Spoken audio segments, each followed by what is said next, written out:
Hi అందరికీ good morning. ఈరోజు మనం మైసూరు పోతున్నాం. మైసూరు ఏం వేసుకున్నంటే నిమ్మకాయ.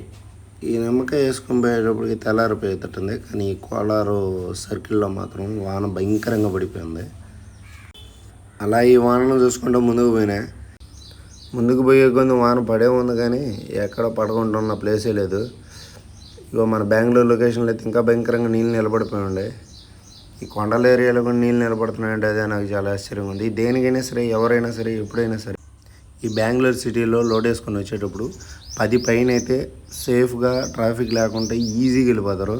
మినిమం 9 అయినా పర్లేదు, ఈజీగానే ఉంటుంది. కానీ రిటర్న్ వచ్చేటప్పుడు మాత్రం 6 పైన రావద్దు. ఎందుకంటే 6 పైన వస్తే మీకు 3-4 అవర్సే ట్రాఫిక్లో సరిపోద్ది. గంగార్పణం అని అంటారు మీరే 4 గంటలు.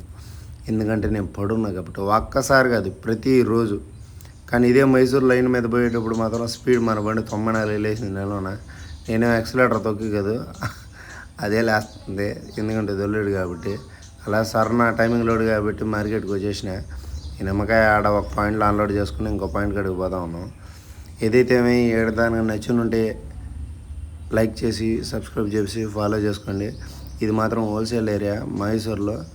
ఒక గ్రాసరీస్ కానీ, వెజిటేబుల్స్ కానీ అన్నీ హోల్సేల్. మైసూరులో మాత్రం గ్రాసరీస్, వెజిటేబుల్స్ ఏదైతే మాత్రం చాలా తక్కువ రేటుగా దొరుకుతున్నాయి. కానీ దీనికంటే ఇంకా బెస్ట్గా అయితే కూరగాయలు కోలార్లు ఇంకా బాగా దొరుకుతున్నది.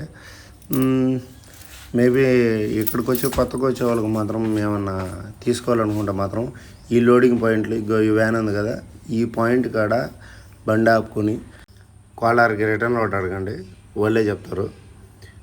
ఇంతవరకు వీడియో నచ్చుంటే లైక్ చేసుకో. బాయ్.